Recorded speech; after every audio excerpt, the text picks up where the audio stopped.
Assalamu alaikum agayın. Salamатсыңбы көрөрман. Кыска учкай интернеттен уккан билгенден bir ой жүгүртүп көрөлү дедим. Мына кечээ интернетке чыгыптыр түрк тектеш мамлекеттердин коргонуу уюмун түзүү жөнүндө Бакуда маселе көтөрүлүп атат дейт. Эми көрүп атасыңар да кечээ мына жакында мен дагы көрдүм. Зеленский Украинанын президенти интервью берди Орто Азиялык журналисттерге. Ошондо биздин Адил Турдукулов деген жигит барган экен мырза. Анан ошолорго бүт ачыктап Зеленский берип атат эми өзүнүн чамасы, өзүнүн ой жүгүртүүсүндө. Анан Адил мырза жана тумар деп тагып атат да. Тумар тагып атат, кыргызча айтканда тумар берип атат. Ушу сизди Кудай колдосун деген мааниде. Эми ал Зеленскийди тумар сактайбы, Зеленский Путиндин мындай процесси өтө татаал болуп калды. Муну эми бир эле Кудайдан тилеш керек, тынчтыкты. Ал тумар сактабайт, Кудай сактайт. Кудай сактасын дейли ошол. Ал туруп мындай ыраазычылык менен алып атат тумар сактайт деген түшүнүккө мен кошулбайм. Кудай сактасын деп улуу жараткандан тилейли тынчтыкты. Дүйнө ушул кемедей, океандагы кемедей толкунда ушу калкылдап турган дүйнөнү Кудай сактасын. Аны баарыңар көрүп атасыңар. Анан биздин ошол кырдаалда мынабы Эрдоган, албетте Түркиянын президенти Эрдоганын эмилгеси да бул түрк тектеш элдердин ушу НАТО, ОДБК сыяктуу уюмун түзөлү деген далбаса эмес эми аракеттер болуп атыптыр. Колдойт элем мен. Абдан кыйындан биякта тиякта чоң дөөлөрдүн ушу жөөлөшүүсүнүн ортосунда турабыз, Кудай сактасын дейли. Ушундай түрк дүйнөсү бириксе жакшы болор эле. Анан мына Ыдырыс мырза жыгач мафиясы жөнүндө өткөндө мен көрсөтүп атат аябай. Ушул мына Казакстанда эле турат экен, ушул мафия мына Казакстан чек арасында 3000 сомдон өтөт экен. 3000 сом менен рубль менен сом менен өтөт экен, 20 000 сомдон сатылып атат. Бизде ортомчулар жеп келатат канчасы. Мен эт жөнүндө канча жаздым мына эми нарындан келген эт мисалы үчүн ээсинен анан ортомчудан өтүп келип 4-5-чи болуп 5-чи анан киши аркылуу сенин казаныңа түшөт деп. Мына ортомчуну жой албай койду мамлекет. Канча жыл болду бул өзү мафия. Ортомчу деген балекет, далдалчы деген балекеттер бизди кымбаттатып атканда ушул, элди мукуратып атканда ушул. Муну баягы шылуундар менен кызыл кулактар күнүн көрүп келатат. Ыдырыс ушунун бетин ачыптыр. Ыдыр мырзага өмүр тилейм да. Чоң мафиялардын бетин ачып атат бул жигит. Өмүр тилейли бизге, бири-бирибизге. Жакшы. Ушул жигитке Кудай өмүр берсин деп тилейм. Кандай? Муну бүт ушунчалык акыбалга келгенбиз да. Ортомчусуз күн көрбөй калган эч ким. Анан эми ушуга баягы ташка тамга баскандай, мөөр баскандай УКМКнын жетекчиси Камчыбек Ташиев өткөндө Кара Сууда интервью элге шардана кылып атат, интервью деп айтса болот да. Мынабы менчиктештирип алган бир уч шылуундар жөнүндө. Бул чекеси деп атат, айсбергдин чекеси бүт тамырын жулабыз деген кыязды айтты. Ар бирине жетебиз деп. Мына кыргыз элинин тилеги ошол. Муну эми бери жакта жоруп атат. Албетте ал мындай деп атышат да. Ал ошол менчиктештирип алгандардын үнү да обону. Бул адам укугу деген бар, менчиктин укугу деген бар, менчикти коргоо деген бар деп. Завод, фабрикаларды бүт бир уч шылуундар менчиктештирип алганда эми ошо канча жылдан бери күнүн убайын көрүп жыргап келди. Бүттү да ал акталба канчасы актадан чөнтөгүн. Эми элдин казынасын, элдин мүлкүн өзүнө кайтарып берсин.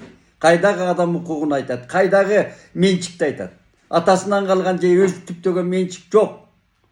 Бир элеки мына мисалы үчүн Супараны табыл деген берди өзү түптөгөн мына сайга салып Супараны. Мисалы үчүн ошондой эле бир экеле мисал бар. Өзү эмгеги менен түптөгөн. Болбосо ошо кездеги байыгандардын көбү бүт элдин казынасынан, мүлкүнөн байыганда. Анан мына мен ушундан бир мисал келтирейин. Мына жолдош Камчыбек Жолдошбаевди камабадыбы? УКМК камады, бийлик камады дейли, орган камады да. Аны кызына чейин камады, кайра үй камагына чыкты деп жанагы эмесине сыртка кетпөө жөнүндө ушундай чыгарды деп атат. Камчыбек мырзадай канча али бул канча мен ар жагын көрбөй атам да мисалы. Көп да менчиктештирип алган, аны салыкты текшерсе, андан да кит базарлар, Дордой, Алканов, Аламидин, Ортосай, Кара Суу, дагы да ошол Камчыбек Ташиевдин сөзүн кайталайынчы мен. Бир уч кишилер байып алган дейт. Бир уч шулуундар күнүн көрүп келди да. Ушундай да, акыйкат ушундай да. Мына биздин жазуучулардын арасында Насирдин Байтемиров деген дыйкан жазуучу болгон.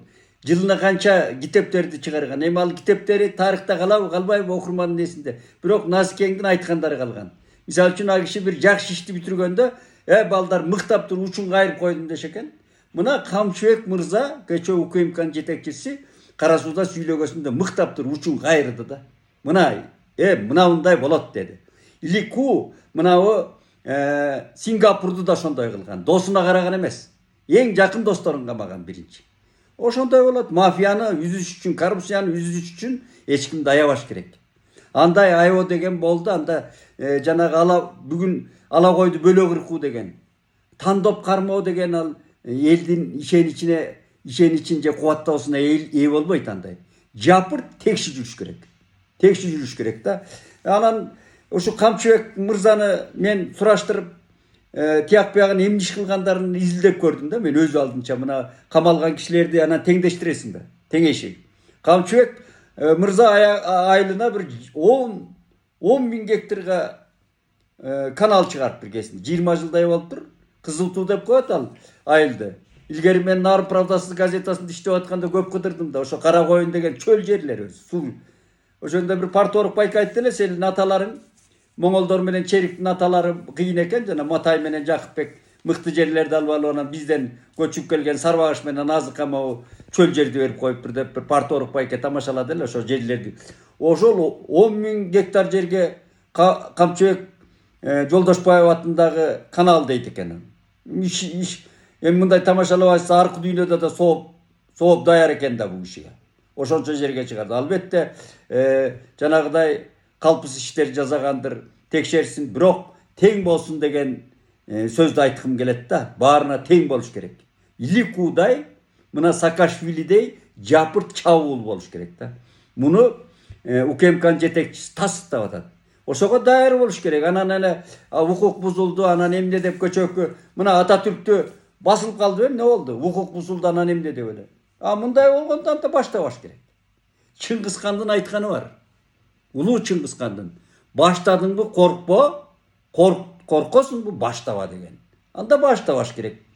Жапырт болуш керек. Мыйзам чегинде болуш керек. Каяктагы атасынан же башкадан калган оокаты жок. Ал шылуундардын элдин казынасына колго алган шылуундарга аябоо болбош керек. Ошондо биздин келечегибиз айкын болот, жаркын болот.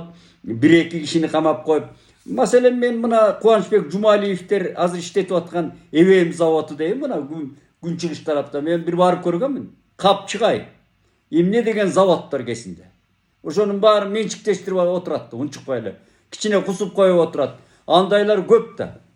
Бүт завод, фабрикаларды менчиктештирип алган. Мончоолорго чейин менчиктештирип алып, элди баягы кирген кишилерге асмандын баасын айтып отурган кишилер бар. Мына Фисбирор мончосу, биргестеги Жиргал деген укмуш Татынакай архитектура салынган мончолордун баары менчиктештирип алышкан. Булардын баары элге кызмат кылыш керек, кайтарып бериш керек элге. Же болбосо компенсациясын казынага төгүш керек.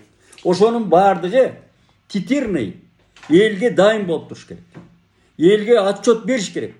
Ал мүлк, мамлекет, бүт жер дин ээси конституция боюнча биринчи эл. Анан аны башкарган президент, аны аткаруучулары анан кызмат кылып, ошонун баардыгын алдыга мамлекеттин жыргалчылыгына, элдин жыргалчылыгына жумшалыш керек. Анан болду да. Биз ушунчалык чайпалдык, тентидик, тербидик, каранаңга отуруп калган кездери болду. Кыргыз өзүнүн кыйындыгынан дагы жок болбой калды. Элдин өзүнүн генетикалык. Ошон үчүн мен мындай жазалып аткан, айтып аткан жанагыдай жетекчилигин ичине ушул колдоо көрсөтүшүбүз керек баарыбыз. Жанагы житкен окту аткан ок табат дегендей колмо-кол болуп, Аны агенттик эмес, узун жанагыдай эмелек эмес, узун кулак деп койчу, бири-бирине айткан агент илгери. Андай эмес, ачыкка чыгаруу керек. Журналисттер бар, баары көрүнүп турат. Ыдырыс Баатыр башын сайып мындай айтканда өмүрүн арнап эле иштеп атпайбы? Баягы кимдей Сегизбаев деген бир бала өтүп кетти го. Мына ушундай балдар жапыр чыгыш керек. Бири-бирин колдоп, жазыш керек. Тетиякта өрткө чыпта журналисттер жазып жүрбөйбү? Журналисттин вазифасы ошондой. Аманчылык болсун.